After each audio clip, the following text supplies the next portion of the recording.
I'm Sarah Bivens. And I'm Matthew Bivens. We had a home birth back in 2016. So we started a podcast about it. And then grew it into a birth brand to help future and current parents believe in their success with home birth.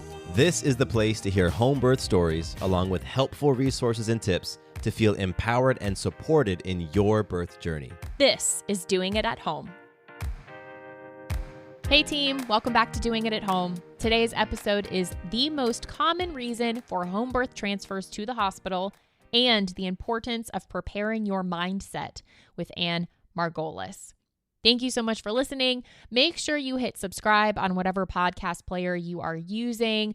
Drop a review if you feel so inspired. We appreciate that, and rate the show. It really helps in terms of all the back-end algorithms that we can't see or really fully understand. We work to understand them, but let's be real, they're changing all the time. But any of the ways that you can connect with us, follow, like, all of those things that you can do, all the buttons that you can click when it comes to anything Doing It at Home, it really helps. So we appreciate it when you do that, because if you dig it, let us know that you dig it, and then it can also get in front of the eyes and ears of other people like you who could really benefit from the Doing It at Home community. So you can, like I said, subscribe to the podcast. You can follow us on social media. We have our private Facebook group, and we have our new YouTube channel, which we're really excited about. And it includes not only awesome videos that Matthew and myself are doing on all sorts of topics in home birth, our own lives and our own journey of our trying to conceive, open to conceive season that we're in, and the videos of the interviews that we're doing going forward. So our podcast interviews are also available in video format, so you can see people's faces and get that extra connection and interaction. And it's really cool. So go to the YouTube channel, subscribe, turn on notifications so that you will be notified every time a new video drops.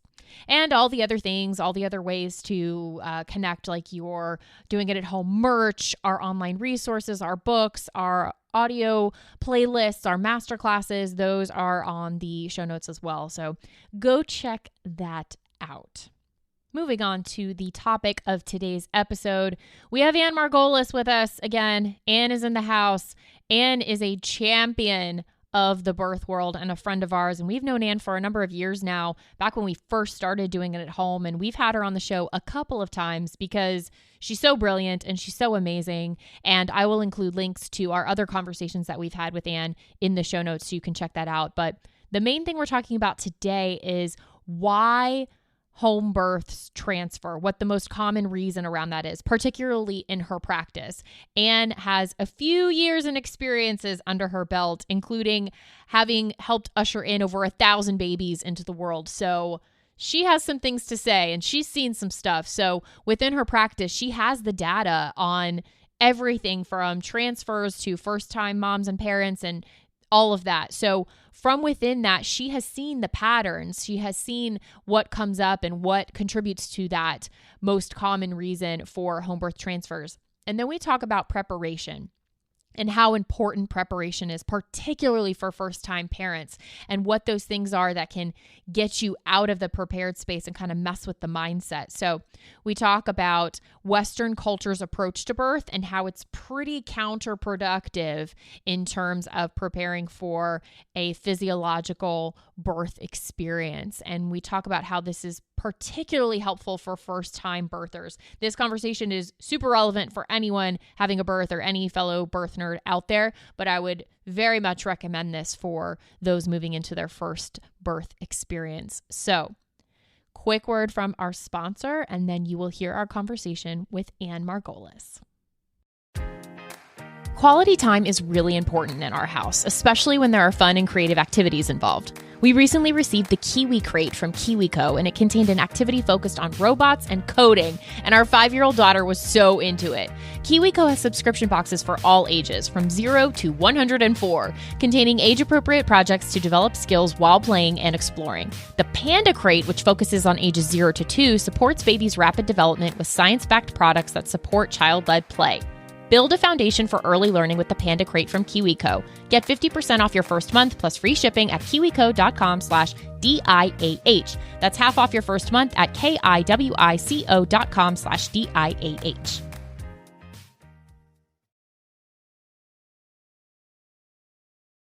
Hi, Anne. Welcome back to Doing It at Home. How are you? I'm good. How are you? Awesome. Yeah, we are great. We are Yeah. fantastic and just super happy to have you back again. So thank you so Yes. much, Anne. It's a pleasure. So we've had you on the show a couple of times already. So I'm going to make sure to include links so that people can go listen to those amazing conversations as well. And we're going to keep it going with some empowering, educational, informative conversation today, as we always do. And we reconnected recently. And in our conversation, I was really struck by the topic of the very small percentage within your practice who do choose to transfer from a home birth to hospital, and kind of why they transfer and all of the layers underneath that. So that's what I want to talk about today. And you mentioned that the reason for transfer being that they're not prepared, essentially. Like, I'm sure there are some other nuances. Well, first of all, we're the EMTs, right? So first of all, we're very selective who we take in to the home birth practice. Of course, they have to be healthy, and maybe other people have labeled them as high risk, but they're really not high risk. They just have an issue or two, and they can still be in home birth, right? They can be in the home birth practice, but once somebody comes in through our practice, and they come in and they're in labor, my rate of transfer is pretty comparable to a lot of other home birth midwives, right? It's about 7%. That means 93% are doing it, and my rate of cesarean is 5%. But what's amazing and what I've seen, because I track my stats, I don't know if your midwife was doing Manistats, but many home birth midwives, we track our stats. And I over 25 years now of practice, I'm blown away by who's transferring and what's the common denominator, right? People ask me, what's your rate of transfer for, that you have to call 911 and emergency kind of thing that you can't manage at home. And I'm like, a handful. Mm-hmm. That's not who's transferring. Right. That's not who's transferring. So who's transferring? The common denominator, like the times that I've had to transfer a person who has given birth vaginally before, 10 years ago, like less than 1%. So the common denominator is non-urgent, vaginal birther who has this long, prolonged labor that leads to exhaustion, and then she gets stuck, no matter what we've tried. And it's sort of this mutual decision that we all make at some point. I mean, my last one was 60 hours that I was with this person, on and off, in the beginning, and then that I had been up, just and she was this. She had the common denominator is that no, I don't need to prepare. I'm good. Our bodies know what to do, right? And that's true. That's true. Our bodies know what to do, but we're in the Western culture. So what I'm finding is the common denominator among the 7% is now I can't be bossy, but we have, unless you prepare the way I recommend that you prepare. But we have, in my practice with other midwives, we kind of urge it for first timers, or we're not going to take them anymore, because especially in COVID, I don't. The transfer is not as pleasant, right? They make them wear masks, and then the partner has to have tests, and I can't even go in with them, right? So I don't want to transfer, right? Especially now. Right. So we've become, after seeing these patterns, pretty strict about the need to prepare in the way that we say to prepare. And just scrolling on Instagram, listening to one podcast, or looking at YouTube videos, or being on Facebook is not preparing. That's could be nice and adjunct. Yes, surround yourself with positive, wonderful pages and podcasts and things like that. But that's not preparing. And that leads me into what why, if our bodies know what to do, and I know they do, right? Because I do hospital shifts in a local hospital where, occasionally I just love the population, the immigrant population. Nobody speaks English. And the less westernized they are, the easier they birth. They just come in and they birth. I started to see a light bulb in my head. Interesting. The more that because I was a midwife. I've been a practicing midwife before there was internet, right? But now that there's internet, it's worse actually. People are Googling everything, these people that are coming from the Central and South America, and they're coming up from their countries. They came from countries where they were surrounded by birth. I was just talking to an abuela, a grandmother, who 11 of her babies were born in her casa, in her house. And that's what everybody does. So they're also in a community. Yeah.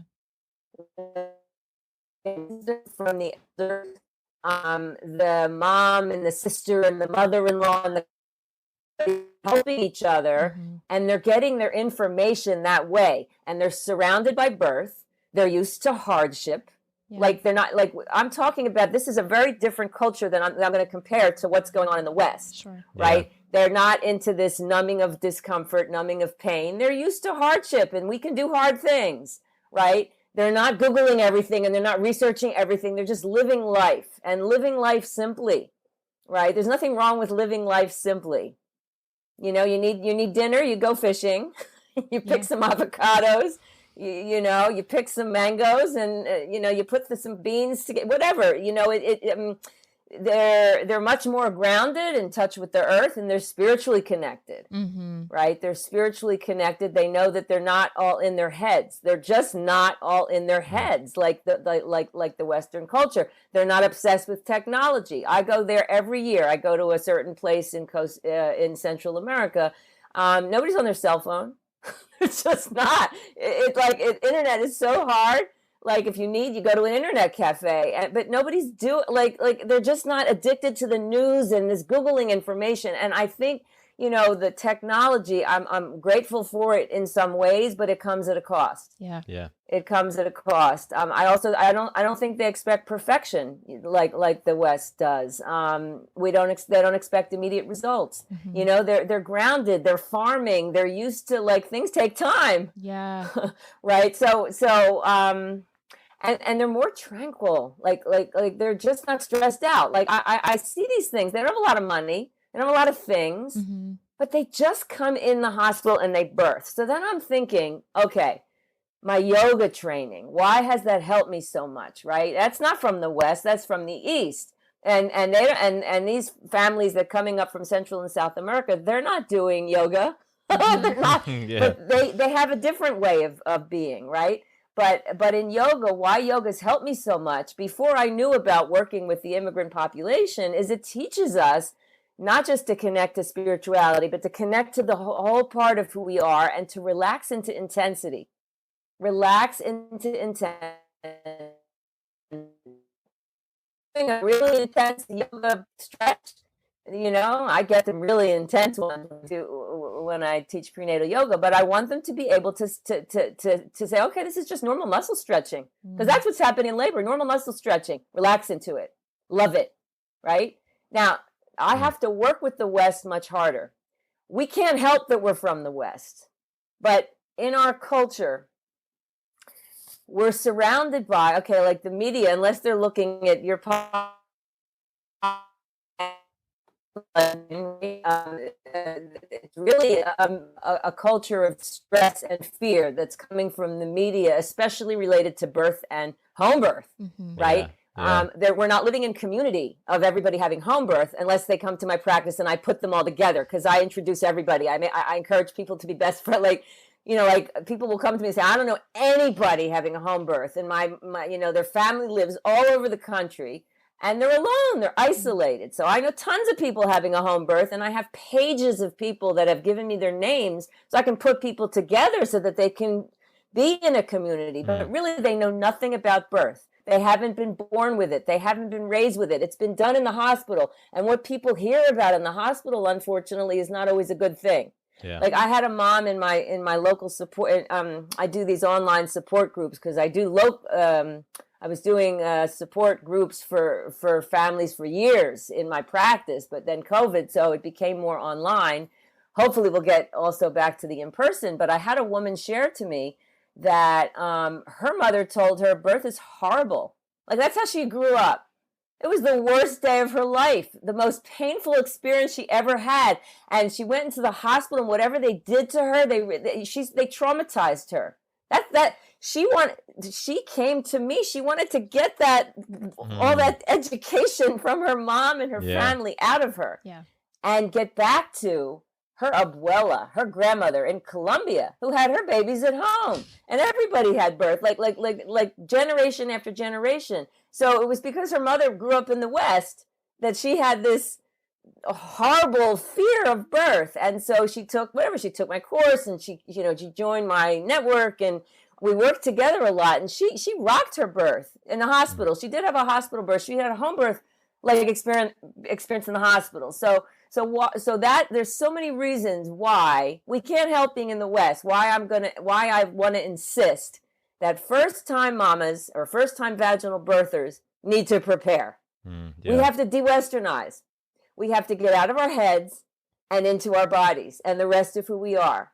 And we have to get out of the fear of stress, and learn to calm ourselves and learn to trust that our bodies know what to do, right? And it has to be a visceral thing, unless somebody comes to me and their mom had a home birth and their sister had a home birth, and it's in their family. We live in a culture that we press a button, we expect immediate results. Yeah. We're not used to discomfort. We have to be used to. I want them to relax and embrace discomfort and challenge, because that's where we grow, and that's how to have a baby. It's a culture that is like into numbing things, numbing pain and escaping it. And even though somebody intellectually wants a home birth, we have to work with their and really prepare them so that they can rock this home birth, right? I don't want to. I'm very skeptical when someone tells me I don't need to prepare. A first-time mama who has grown up in our culture and has never seen birth. Yeah. What do you mean you don't need to prepare? Yeah. I know your body knows what to do, but we have to get out of your body, and we have to, learn techniques of sort of, de-Westernizing and embracing and loving intensity and how to make it pleasurable. That's a whole other topic that not necessarily I was seeing in the hospital, but we can absolutely make it something not just to bear but to love. I've had people tell me they're in ecstasy with their pain. They know it's healthy. They know that they're not dying. They're in ecstasy with their pain. They're having a baby. They have their eye on the goal. And I have to really get them off Instagram. I need to get them off Google and off the computer as much as possible. Get them outside. Get them connecting to nature and more of who they are. And I have a whole process, I was interviewed in that's how my whole course, I created, because somebody interviewed me a couple of years ago, and she wanted to know if I would travel to her in San Francisco and attend her birth. And I said, I like traveling to San Francisco, but no, I don't travel. But she says she's in marketing and film, and she says you need to make a course on how you prepare people. So that became, my course. I took her up on it. I went out and she filmed it and we created it. But I could go on and on about it. But there's so much of what we need to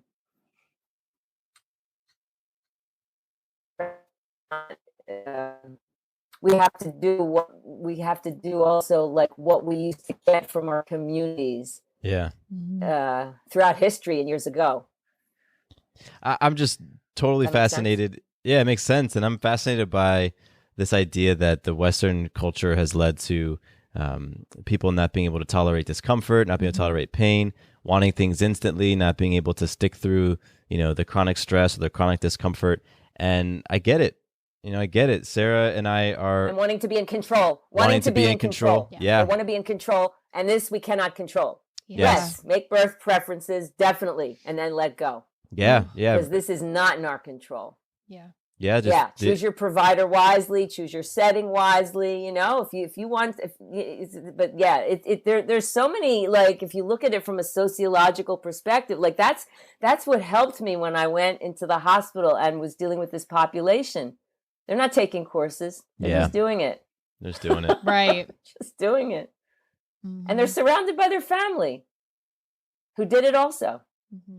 Yeah, just having the belief of what they're capable of and the ability to let go and to fully surrender and to trust and have faith and, as you mentioned, be spiritually connected and all that. It's just amazing.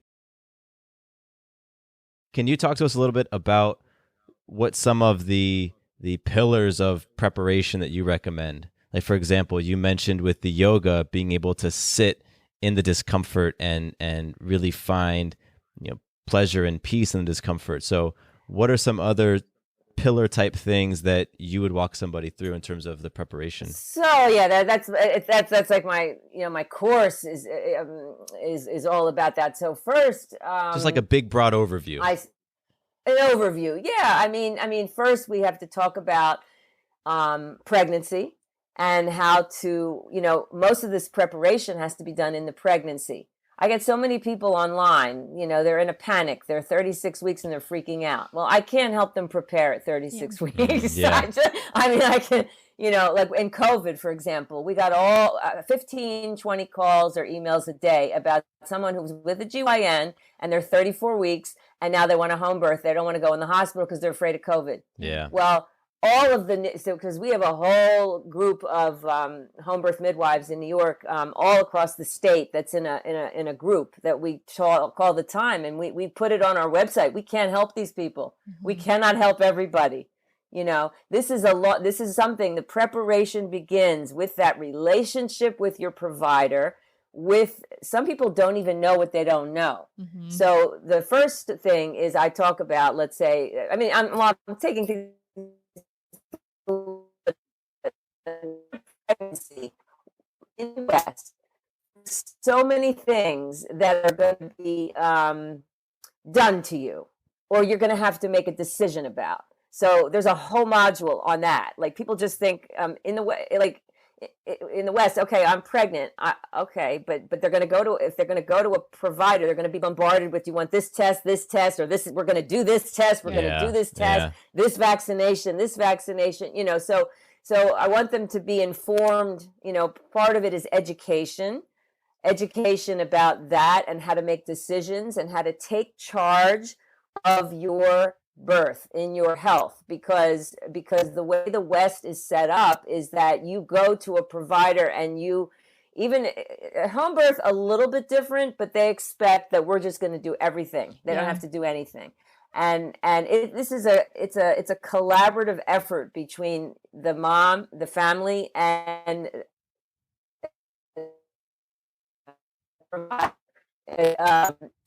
that they need to take responsibility. I want them to educate themselves. I want them to watch positive birth stories. I want them to learn about what's going on in their body and come at it from a holistic perspective. I have and in labor, I want them to know what's going on physically and emotionally, so they don't freak out. They just embrace it. Okay, you're bleeding a little bit. That's normal. Yay, birth juice. Okay, your water's released. Wonderful. Like nothing to freak out and I Google about. I want them to be outside as much as possible, and so I have tap into their joy. Like do anything to get out of their mind, unplug, and get into their bodies, whether that's dancing or into their sensual, into their primal, into nature. And then we have a whole thing about mindset shift. So I go into that because we still do have we still do have athletes in our society in the West who work through pain. In fact, they work through a lot of pain to reach a goal, right? Like any major sports player. I'm a dancer, so I know about dancing. Like the lead in the show, or the dancers that are dancing every day, no matter whatever. I don't, on Broadway or in theater. Any Olympic athlete, they have a coach. And they need to. It's all mind. It's mostly mindset. Yeah. They've been interviewed. By people have interviewed. What's your success, Michael Jordan? All these sports icons in common denominator about why they're winning. Why Michael Jordan would score 7 points in the last 8 seconds of the game, make 2 layups and 3 3-pointers at the buzzer beater. Why? He did that all the time, right? Or people that win marathons all the time. What's the common denominator? They all say, we practice, but it's mindset. It's mindset. It's not like I'm going to try to make the shot. I'm going to make that shot. I'm going to win this game. Right. So we have to, we can learn from that in birth. It's not, birth isn't Olympic anything, but it's like the marathon for the body, and it's not a performance. But what's that mindset? I am going to rock my birth. I'm going to love, I'm going to do it, and I'm going to, I don't care what challenges come my way. I'm strong. I'm going to find my strength and I'm going to do it. And I can do this, right? Like, now I'm going to try. Like, this takes preparation, right? So same with I give them certain breathing and meditation and visualization exercises. I want them to do it every day so it becomes habitual. So that when they're in labor, like I was at a birth. She's had 4 babies with me, and she is so. The dad, I don't, usually when someone is in labor, I like to talk to mom, and I can tell on the phone what's going on. Yeah. Right. Yeah. If mom calls me and she says, I'm in labor, I'm so excited, I just wanted to let you know. I'm like, okay, wonderful. Okay. I'm thinking a couple days. First time mom. Okay. A couple days. That's great. Like the pre-labor sort of they're coming every 20 minutes, lasting 15 seconds. And she had a little bleeding. She's so exciting. Okay, you need to sleep tonight and do what you love today, like it's going to be, versus, she calls me and now every 6 minutes or 6 to 8 minutes, she has to stop during the, she can't talk. She has to breathe a little bit. So then I know, okay, things are progressing, but still very early. When dad calls me and I hear mom in the background, then we know, right? But I always, I like to keep in touch. I like to keep in touch with them. This process, but we can, we kind of gauge. Anyway, with her, I never talk to her. He calls me and he'll say she's in labor, and then he'll call me again and he'll say it's time to come. And I get there and I see a Buddhist. What do you call a female Buddha? I don't know. She's just like this. And I know her, so I know, and I can. She's in the tub, and I see her uterus contracting every 3 minutes, and they're lasting a minute, but she is so mastered her ability, and not everybody can do this. I couldn't do this, but this is Hypno. So she's just thinking meditation, and then she goes I said to my assistant, she's pushing. 20 minutes later, she had the biggest baby in my practice, actually, without a tear. Wow. But, people can get to that. Now, I'm not saying it's that everybody can do that, but they can, practice it often enough that they can just find their grounding, their space, their center, and relax into calm and relax into intensity. They really can do it. I've seen it. Yes, we can laugh, we can dance, we can have fun with it, but I want them to get that ability to do that. Yeah, absolutely. And, build up their, because these ladies in the Central America, they're active. The people in this kind of culture are sitting at their computer all day. Yeah. Unless they're exercising it somewhere. But a lot of people who are, they're not active, and I want them for active birthing. They need to be a little, get in a squat or lunge, lift one leg up. It shouldn't be like this huge ordeal to be, like people are really out of shape. Yeah. And so it's a physical, prep. But it's so much a mindset prep. And then I get the partner. The partner needs to be prepped. Oh yes. Oh yes. If he sees his part, like if he doesn't join, like I have a whole course, part of the course, it's for him or the partner. If they're not used to seeing a person working that hard and making those noises, and looking very, looking the birth look, the birth sounds, the birth juices. He's going to need an epidural. Yeah. Or she, or with a partner. You know what I'm saying? I've had to give remedies to the partner. So I always say, like I tap into what they know. If they're into sports, people who are working hard, they're sweating, they're they're making noises, they're working hard and they're working through pain. And I want him, or her, the partner, to know that this is normal and we're just relaxed with it. Yeah. And also ways to support the partner, because we can't have mom all prepared and partner going, I think we need to go to the hospital now. Like she needs something for the pain, right? She needs something for the pain. How long is this going to take? Right. Yeah. So no, you don't want that. We can't have that kind of energy there, so he needs to, the partner needs to be on the same page, or at least, have some preparation of what birth can look like. I give them movies to watch. One of my favorite is have you heard of it? It's an Austrian movie. Say it again. What's it called? Inner Strength. I'll tell you why I like it.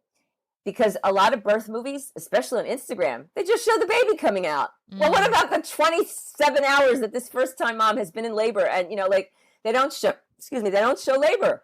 So Inner Strength is actually, they show labor. They're showing like the woman is like, like sweating and moaning and roaring like a lion in the birth center. They have a birth center there. And, if you don't know about labor, it looks like, please, someone go help them. Yeah. Yeah. But the midwives are just very calm and just, telling them they're doing whatever. And in the end, they birth. But I want them to see that. I even have kids watch it who come to births, but not toddlers, but, just to see this is what mommy's going to look like. Yeah. And just need us to be calm and encouraging. Absolutely. So, there's a lot that goes into the prep. And then I have a whole, different coping techniques and positions and things that I really feel that have worked. It's like a combination of different things that they can practice so that when they're in the heat of it, they just tap right in. It's habitual. Yeah, right? that's part of them. So we have more work to do with the Western person than I feel than people coming from other countries that let's say are indigenous that are just doing this. It's part of their world. That is probably one of the most profound ahas for me from this conversation. Is it's so simple and makes so much sense, yet I think a lot of us can be blind to it, that the further enmeshed you are in the westernized culture of immediate gratification, need to control, time, orderliness, very left brain thinking, the more enmeshed you are in that, the more preparation you actually should be doing and decoding you should be doing. And for me, then I get bolstered in what we're doing, in the sense that the thing that comes to my mind is, then how do we convince or how do we influence these women, especially the first timers, who don't see the importance of being prepared like that because they're not on the other side of the experience yet. And many have to, unfortunately, have a traumatic experience or something like that to then get on board. So then I think it's even more important and a greater impetus for us who have been through it to share as much as we can of our experience and our stories and our wisdom like we would be doing in our villages, so that the first timers, without having experientially gone through it yet, can trust in the wisdom of those who have walked the path and will invest that time and energy and resources into being prepared. Well, yeah.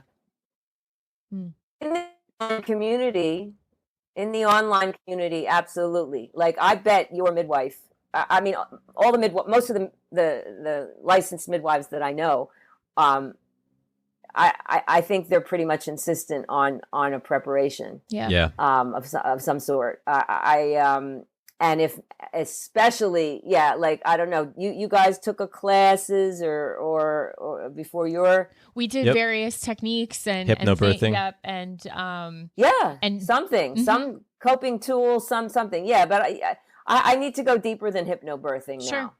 I understand. Sure. Yeah, I think it's a great tool. But I think I need to go deeper with it. Mm-hmm. Yeah, absolutely. Yeah. So people in my practice, I would say I saw a huge difference when I made it sort of a requirement. That's part of that's part of the agreement that, when they come in and into my practice, that they're going to prepare, and that they're going to have a doula-like person at the birth for them. That's great. That's a great point as well. It doesn't have to be a doula. It could be just someone who is like a doula. Serves that role. Because that's another thing I notice is these people that want to do it alone. They think that their partner's going to do it. Mm-hmm. And if they've never been to a birth, they don't know what it's like. Yeah. No. Yeah. Right. So throughout history, we've never done that. Yeah. We've been surrounded by the other women in the community that just was there. It takes a village, to not just, to have a baby and raise one and raise parents. And I just think this isolated sort of mentality, individuality and isolation in and spiritual emptiness of our culture and all the things that we've mentioned has wreaked havoc with a lot of things. Agreed. So, there's hope. There's so much we can do. I mean, that's why 93% of families in my practice give birth. Yeah. And now it's more. Yeah. Much more from when I just made that a requirement. Mm-hmm. Well, I love that you're taking that stand and you're making that agreement with those you work with. Yeah. What? I think it's great that you have made that stand and you've made that part of the agreement for the people that you work with. Yeah, but I'm sure your midwife had you have to sign certain agreements that you're, we have to. It's not just, and it's a relationship that you build over time, and it comes to the point like if you trust in your midwife is recommending this, then you're gonna. To say if you want to have a home birth and you want to rock this, just prepare in this way. They do it, they really do. They want to have their home. I also hear from people who want to have a natural birth in the hospital, but they're seeing an OB who in a setting where there's a 50% C-section rate. Yeah. And the OB doesn't know anything about natural birth. Yeah. So I'm like, okay. So then preparation takes on a whole different, you're going to need more preparation to fight that system. Sure. Or switch to a midwife in the hospital or something like that. Mm-hmm. This is amazing. This whole conversation, and I want to make sure that we put links to this and everywhere else we publish this. We're going to put links to your website, the course, and all the other amazing resources that you have that anyone can access now. You don't have to be in your center of the world, your corner of the world, to have one-on-one access to you, which is so great. Yeah. That we're able to do that now, that someone can get the education through you and not be in the same place. And it's not just me. So this is what I was telling you about the support group. So it started years ago before Facebook, and I think we just had Word, an email or something. I mean, there was no World Wide Web or anything like that. I remember, but I just remember that there was a woman in my practice who said she's so alone. She doesn't know anybody having a home birth. Her family. That's another thing. Like a lot of times, the family is so against what they're doing, and it's very hard to combat that if you're close with them. So I said, I know a lot of people, and that put this idea in my mind. And so I sent out this email to everybody in my practice. Are you willing to have your name and number be given out and your email be given out and to connect each other? And then when I got back, at least that was then, I have much more now, but a 3-page Word document full of people's numbers and names. And so I organized it to where they lived, and people became like best friends. But what I created in my center was this group, a group of like-minded people who would come together. We used to do it in the beginning. It was once a month, and then maybe it was once every other. I think it was twice a month of just. And then there was prenatal yoga. They get so much from each other.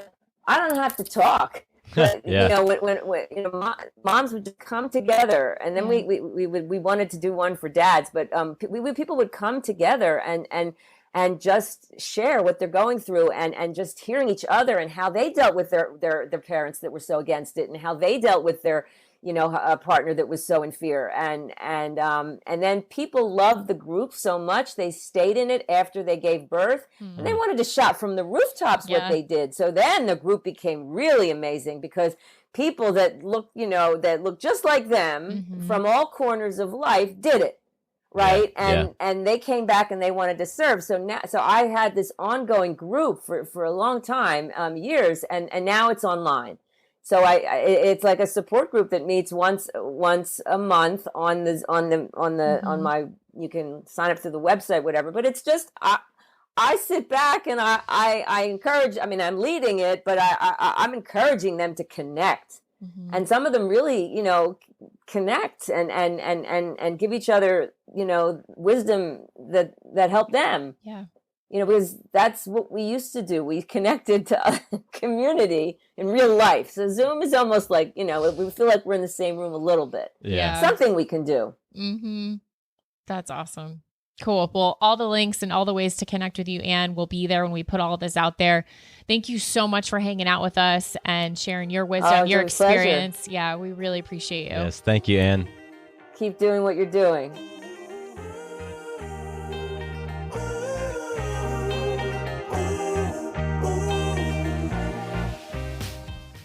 Quick note about the Doing It at Home podcast. Matthew and I are not doctors or medical professionals, and nothing we say should be taken as medical advice or opinion. If you have medical or health-related questions, please take them to a trained professional. We're here simply to entertain you with stories and conversations about pregnancy, birth, and parenthood.